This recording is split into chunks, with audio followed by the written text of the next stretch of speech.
On the morning of September 14, 1997, the residents of Willow Creek, Nebraska, woke to the sound of nothing. Not the laughter of children on bicycles. Not the bark of the family dog next door. Just silence. And by sunset, that silence would become the most chilling mystery the town had ever known. It began with a neighbor, Ruth Allen, knocking on the front door of the Harper residence. Michael Harper, his wife Elaine, and their two children, 5-year-old Sophie and 4-year-old Ben, were what the neighborhood called the perfect family. Sunday mornings were always the same. Michael would mow the lawn, Elaine would tend to her rose bushes, the kids would run through sprinklers. But that morning, nothing. Ruth knocked again. No answer. She peered through the window. The Harper kitchen was bathed in warm morning light. Plate of pancakes sat on the table, untouched, syrup poured but beginning to congeal. The TV in the living room flickered with the morning news, sound muted. Something felt wrong. When Ruth called the Harpers' home phone, it rang from inside. Then, she swears, she heard movement. A shuffle. A creak. And then, silence. By 10:15 a.m., Willow Creek police were on the scene. They found no signs of forced entry. The doors were locked from the inside. Car keys were still in the table by the door. Michael's wallet and Elaine's purse sat on the counter. The family dog, Baxter, a golden retriever, was found locked in the upstairs room, unharmed, but visibly shaken, scratching at the door until his paws bled. Officers searched every room. Clothes were in the closets. Beds neatly made. Sophie's favorite teddy bear rested on her pillow. It looked as though the Harpers had simply stood up and vanished. At first, police considered a planned disappearance. But Michael's bank account showed no unusual withdrawals. Elaine's best friend insisted she'd been making plans for Sophie's birthday party just 2 days earlier. Then came the more chilling possibilities: abduction by someone they knew. A home invasion gone wrong, though there were no signs of struggle. Something stranger. Neighbors reported seeing the Harpers' porch light on the night before, but several claimed it flickered erratically, as though the power was cutting in and out.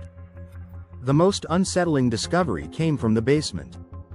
Officers found a single chair placed in the center of the concrete floor. By the side of the room, a cassette recorder.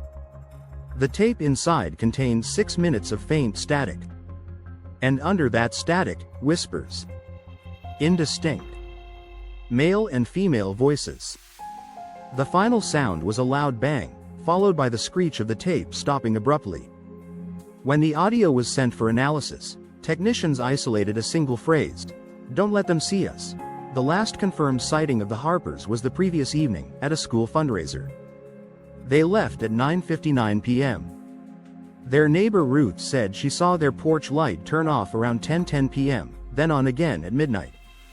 At 2:12 a.m., a farmer 3 miles away reported seeing strange lights over Willow Creek, bluish-white, moving too fast to be aircraft. Authorities dismissed it as a helicopter searchlight, though no search was being conducted that night. For weeks, helicopters scanned fields. Dive teams searched nearby lakes. Flyers with the Harpers' faces covered every store window. But the more the police searched, the stranger it got. The Harpers' dental and medical records were never used, no bodies were found. Their credit cards remained untouched. And there were no confirmed sightings, anywhere. One unsettling detail: every photograph of the family in their home, school pictures, wedding photos, was damaged. A faint ripple or blur across the faces, as though they'd been smeared. 6 months later, on March 3, 1998, a letter arrived at the Willow Creek Police Department. No return address. Inside was a single Polaroid. It showed the Harpers, Michael, Elaine, Sophie, and Ben, sitting in a bare, windowless room. Their expressions were blank, almost dazed. Behind them, a wall covered in black plastic. Written on the back, in red ink: "They're not yours to find." Forensics could not determine the location or time the photo was taken. The film was discontinued in 1995, 2 years before the disappearance. It's been over 26 years. The Harper case remains unsolved, filed under cold case, missing persons. The Harper home was eventually sold, but every new family moved out within months, citing uneasy feelings and strange noises at night. Ruth Allen, now in her 70s, still swears she sometimes sees movement in the windows, the faint outline of a man standing in the kitchen, just watching. Some say the Harpers were victims of an abduction so meticulously planned it erased every trace of them. Others believe they were caught in something not of this world. But in Willow Creek, the truth is whispered like a prayer. The perfect family is still out there. And they're waiting for us to find them, or for us to disappear too.